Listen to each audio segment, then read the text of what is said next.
Good morning students.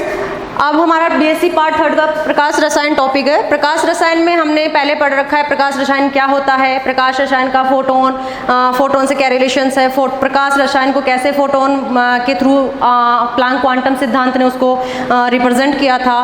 Planck के सिद्धांत में हमने पढ़ा था E बराबर एच न्यू, ठीक है। E बराबर एच न्यू के अंदर E ऊर्जा थी, एच प्लांक नियतांक था, न्यू हमारी आवृत्ति थी। उसके बाद में हमने प्रकाश रसायन में पढ़ा था फोटोन या प्रकाश विकिरण का द्रव्य के साथ अनुक्रिया। उसमें हमने पढ़ा था आपतित विकिरण होती है, परावर्तित हो जाती है, कुछ अवशोषित हो जाती है और कुछ पारगमित हो जाती है। अब जब पारगमित और परावर्तित तो हमारे पास में एक रिलेशन आया था आई नोट बराबर I R plus I absorb plus I transmitted, ठीक है। अब आई जो हमारा आई नोट था ये आपतित विकिरण था, आई आर हमारा परावर्तित विकिरण था, आई ए हमारा अवशोषित विकिरण था और आई टी हमारा ट्रांसमिटेड यानी कि पारगमित विकिरण था। ये रिलेशन हमारे पास में आया था जिसके बारे में हम आगे इसका अध्ययन करेंगे। इसके बाद में हमारे पास में प्रकाश रसायन के प्रक्रम आए थे, ठीक है। प्रकाश रसायन के मैंने आपको 2 प्रक्रम बताए थे।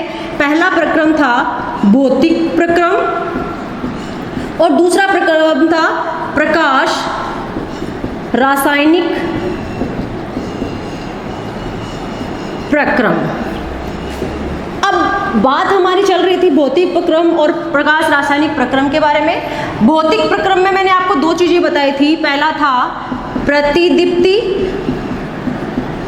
और दूसरा था स्फुरदीप्ति। प्रतिदीप्ति को फ्लूरोसेंस भी कहते हैं और स्फुरदीप्ति आपकी फॉस्फोरेसेंस, ठीक है। अब भौतिक प्रक्रम के अंदर मैंने आपको बताया था कि वे प्रक्रम जो प्रकाश की उपस्थिति में संपन्न होते हैं और जब प्रकाश की उपस्थिति में संपन्न होते हैं तो प्रकाश का अवशोषण होने के पश्चात अगर उसी समय या ताक्षणिक रूप से उसका वापस उत्सर्जन कर देते हैं तो वो तो कहलाती है आपकी प्रतिदीप्ति या फ्लूरोसेंस। और अगर प्रकाश का उत्सर्जन कुछ समय अंतराल के पश्चात होता है तो वो कहलाती है आपकी स्फुरदीप्ति या फॉस्फोरेसेंस। इतनी बात हमारी पिछली वीडियो में हो गई थी या पिछली क्लासेस में हो गई थी। अब प्रतिदीप्ति स्फुरदीप्ति के बाद में एक चीज आती है कि जब इलेक्ट्रॉन अपनी कक्षा से, मतलब हमारा ये नाभिक है, नाभिक में न्यूट्रॉन और प्रोटॉन रहते हैं। अब न्यूट्रॉन प्रोटॉन के बाहर कक्षाओं में इलेक्ट्रॉन्स रहते हैं। ये इलेक्ट्रॉन कभी कभी इतनी ऊर्जा, इतना फोटोन, इतना प्रकाश इनको मिल जाता है, इतनी ऊर्जा अधिक मिल जाती है कि ये अपनी बाहरी कक्षाओं से भी बाहर माइग्रेट हो जाते हैं, बाहर चले जाते हैं। तो ये जो प्रभाव होता है वो कहलाता है प्रकाश विद्युत प्रभाव। अब बात आती है हमारी प्रकाश रासायनिक प्रक्रम की। प्रकाश रासायनिक प्रक्रम में ऐसे प्रक्रम आते हैं जो अभिकारकों के अणुओं के प्रकाश अवशोषण के कारण संपन्न होते हैं। अभिकारक अणु मतलब जब भी आप कोई रिएक्शन करते हो तो एक आपके पास में रिएक्टेंट होते हैं, एक आपके पास में प्रोडक्ट होते हैं। रिएक्टेंट आपके अभिकारक कहलाते हैं, प्रोडक्ट आपके उत्पाद कहलाते हैं। तो अभिकारक अणु जो प्रकाश का अवशोषण कर लेते हैं उसके कारण गठित होने वाला प्रक्रम क्या कहलाता है? प्रकाश रासायनिक प्रक्रम कहलाता है। और ऐसे प्रक्रम के बहुत सारे एग्जाम्पल्स होते हैं, जैसे आपका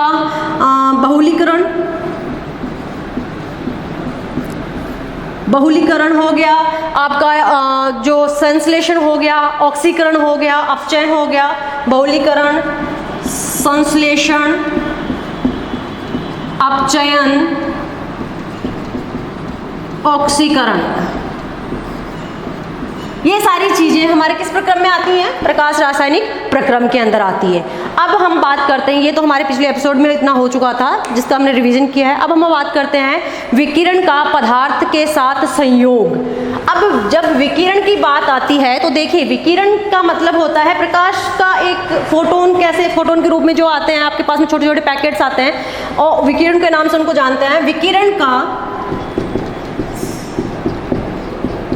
विकिरण का सिंपल सी चीज है कि पदार्थ से संयोग कैसे होगा?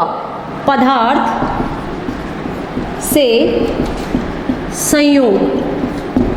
अब मान लो ये आपके पास में एक पदार्थ है, ठीक है। अब पदार्थ को हमने कुछ फोटोन या कुछ ऊर्जा, कुछ प्रकाश हमने दिया, तो ये जो पदार्थ या विकारक या आपका रिएक्टेंट है वो सक्रिय अवस्था में आ जाता है और सक्रिय अवस्था को हम स्टार लगा के रिप्रेजेंट करते हैं। तो इसको बोलते हैं उत्तेजित अवस्था और उत्तेजित अवस्था बाद में किस में चेंज हो जाती है, उत्पाद में चेंज हो जाती है। देखिए आपके पास में पदार्थ है, फोटोन आपने ले लिया, उत्तेजित अवस्था आ गई, उत्तेजित अवस्था के बाद में क्या बन गया, उत्पाद बन गया। अब हमारे पास में एक चीज आती है कि किसी भी अणु में 3 प्रकार की ऊर्जा होती है। पहली होती है इलेक्ट्रॉनिक, दूसरी होती है कंपन और तीसरी होती है घूर्णन। ठीक है, अब प्रकाश और रसायन के अंदर हम केवल किसकी बात करेंगे, इलेक्ट्रॉनिक ऊर्जा की बात करेंगे। इलेक्ट्रॉनिक ऊर्जा, इलेक्ट्रॉनिक ऊर्जा का संबंध किससे है, इलेक्ट्रॉनिक रूप में उत्तेजित अणुओं के रसायन के प्रकार, इलेक्ट्रॉनिक अणुओं के रूप में उत्तेजित अणुओं के रसायन को क्या कहते हैं, प्रकाश रसायन कहते हैं। सिंपल सी चीज है कि अगर हमारे पास में इलेक्ट्रॉनिक ऊर्जा है तो ये एक ही जितनी इलेक्ट्रॉनिक ऊर्जा है, उत्तेजित अवस्था में इसकी इलेक्ट्रॉनिक ऊर्जा बढ़ जाती है, और इलेक्ट्रॉनिक ऊर्जा बढ़ जाने के कारण ही जो आपके पास में एक नई जो आती है प्रकाश रसायन, वो प्रकाश रसायन कहलाता है आपका। नेक्स्ट हमारा टॉपिक है प्रकाश रासायनिक अभिक्रियाओं के प्रकार। अब प्रकाश रासायनिक अभिक्रियाओं के पहले हमने प्रक्रम पढ़े थे, भौतिक और रासायनिक। अब प्रकाश रासायनिक अभिक्रियाएं जो होती हैं उनके कितने प्रकार होते हैं, तो सिंपल से इनके 2 प्रकार होते हैं। जो अभिक्रियाएं 2 तरह की होती है, एक होती है ऊष्मीय या तापीय,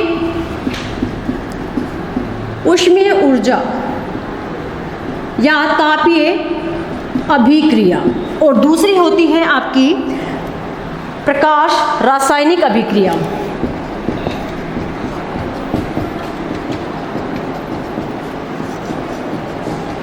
प्रकाश रासायनिक अभिक्रिया, देखो ऊष्मीय या तापीय नाम से पता चलता है कि इसके अंदर टेम्परेचर की आवश्यकता होती ही होती है, यानी कि टेम्परेचर इसमें चाहिए होगा। इसके अंदर टेम्परेचर नेसेसरी होता है, उसी तरीके से इसमें क्या नेसेसरी होगा, प्रकाश, यानी कि इसके अंदर ये जो अभिक्रियाएं होंगी उनमें प्रकाश का होना आवश्यक होगा।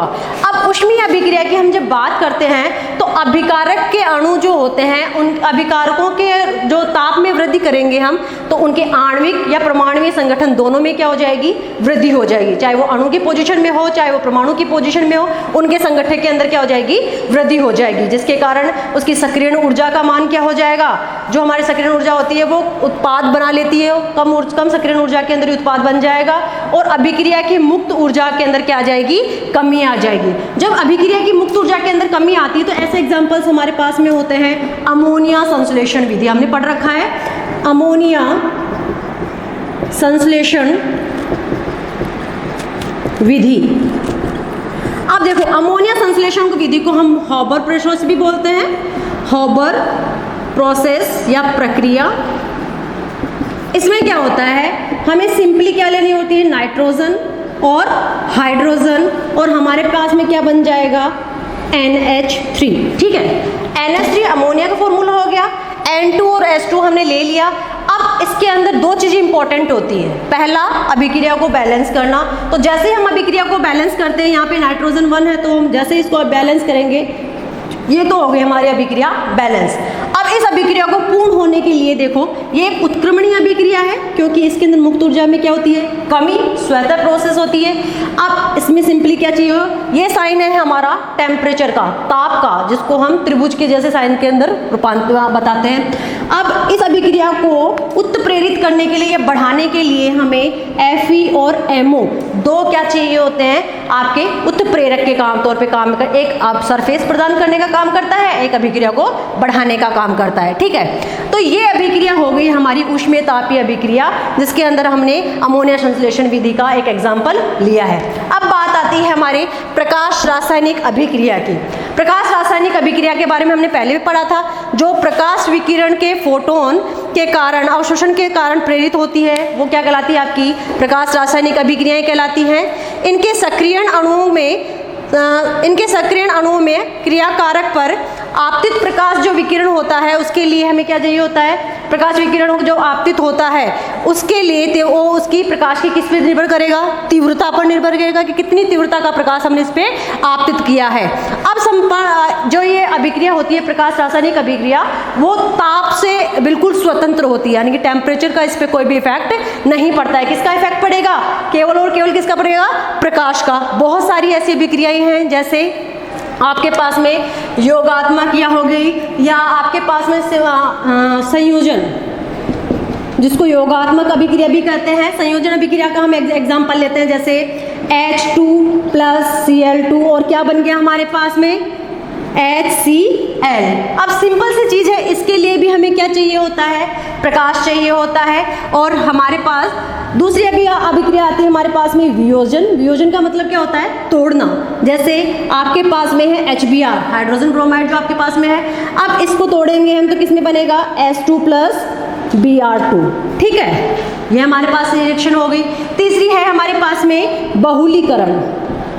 बहुलीकरण का मतलब क्या होता है, एकलक इकाइयों को जोड़ जोड़ के हमारे पास में एक मोनोमर बनता है, मैक्रोमोलिक्यूल बनता है बहुत से, तो वो क्या कहलाता है, आपका बहुलक कहलाता है। जैसे आपने ले लिया CH2 डबल बॉन्ड CH2, क्या होता है ये, एथीन। इन एथीन के बहुत सारे परमाणु, ये N परमाणु जितने हमें लेने होते हैं उसको, अब जब हमने इसको प्रकाश दिया, प्रकाश देते ही या प्रकाश संवेदक अभिक्रिया होती है, प्रकाश दिया, प्रकाश देते ही क्या होगी, CH डबल बॉन्ड की जगह सिंगल बॉन्ड और दोनों तरफ वैलेंसी फ्री हो जाएगी और ये आपका बहुलीकरण बन जाएगा, पॉलीएथीन जिसको बोला जाता है। अब इसके बाद में हमने एक अभिक्रिया और पढ़ रखी होगी, प्रकाश संश्लेषण अभिक्रिया। प्रकाश संश्लेषण अभिक्रिया में क्या होता है कि प्रकाश संश्लेषण अभिक्रिया, देखो प्रकाश संश्लेषण अभिक्रिया में हमारे पास में दो चीजें होती है, पहला होता है CO2 और दूसरा होता है हमारे पास में H2O। ठीक है, CO2 और H2O हमारे पास में जब होता है तो इस CO2 और H2O को प्रकाश चाहिए होता है और क्लोरोफिल चाहिए होता है। ठीक है, जब प्रकाश और क्लोरोफिल इसको चाहिए होता है तो हमारे पास में C6H12 है, O6, ये तो हमारे पास में क्या होता है, ग्लूकोज जिसको प्रोडक्ट बोलते हैं वो, प्लस ऑक्सीजन मिलती है। जब ये अभिक्रिया को बैलेंस किया जाता है तो 6CO2 6O2 O2 H2O हमारे पास में ये प्रोडक्ट बन जाता है। ये आपकी है प्रकाश रासायनिक अभिक्रियाएं। प्रकाश रासायनिक अभिक्रियाएं और ऊष्मीय अभिक्रियाओं के अंदर डिफरेंसेस मैंने आपको बताए पहले कि इसमें ऊर्जा का अवशोषण और उत्सर्जन होता है, तापीय अभिक्रिया होती है, और उसमें केवल और केवल ऊर्जा का उत्सर्जन के साथ साथ में प्रकाश विकिरण या फोटोन का अवशोषण भी होता है। सिंपल सी चीज है, ये प्रकाश की अनुपस्थिति में भी हो सकती है, लेकिन उनके लिए प्रकाश की उपस्थिति नेसेसरी होती है। इन पर ताप का प्रभाव पड़ता है, उन पर ताप का प्रभाव नहीं पड़ता है। इनके अंदर मुक्त ऊर्जा होती है वो ऋणात्मक होती है, कमी आती है मुक्त ऊर्जा में, और इनके अंदर ऐसा कुछ नहीं होता है। इसलिए ये जो तापीय अभिक्रियाएं वो तो स्वतः होती हैं और प्रकाश रासायनिक अभिक्रियाएं स्वतः नहीं होती हैं। तीसरी बात है, तापीय अभिक्रियाएं होती हैं प्रकृति में सरल होती हैं, जबकि प्रकाश रासायनिक अभिक्रियाएं प्रकृति में सरल नहीं होती है, जटिल प्रकृति होती है। इनके लिए 10 की पावर 4 से लेकर 10 की पावर 5 कैलोरी प्रति मोल ऊर्जा की आवश्यकता होती है, लेकिन प्रकाश रासायनिक अभिक्रियाओं के लिए 200 से 800 nm, यानी कि जहाँ पे पराबैंगनी प्रकाश और दृश्य प्रकाश वाला जो रेंज आती है वो 200 से 800 nm यानी कि नैनोमीटर, या फिर 23 से लेकर 230 किलो कैलोरी प्रति मोल, यहाँ की कैलोरी 23 से लेकर 230 किलो कैलोरी प्रति मोल ऊर्जा की आवश्यकता होती है। एग्जाम्पल्स मैंने आपको बताए रखे हैं, डिफरेंसेस आपको करने हैं। तो आज के लिए आपके लिए वर्क रहेगा ऊष्मीय ऊर्जा या तापीय ऊर्जा अभिक्रिया और प्रकाश रासायनिक अभिक्रिया में डिफरेंसेस कीजिए। ये आज का टॉपिक है। Next topic next time.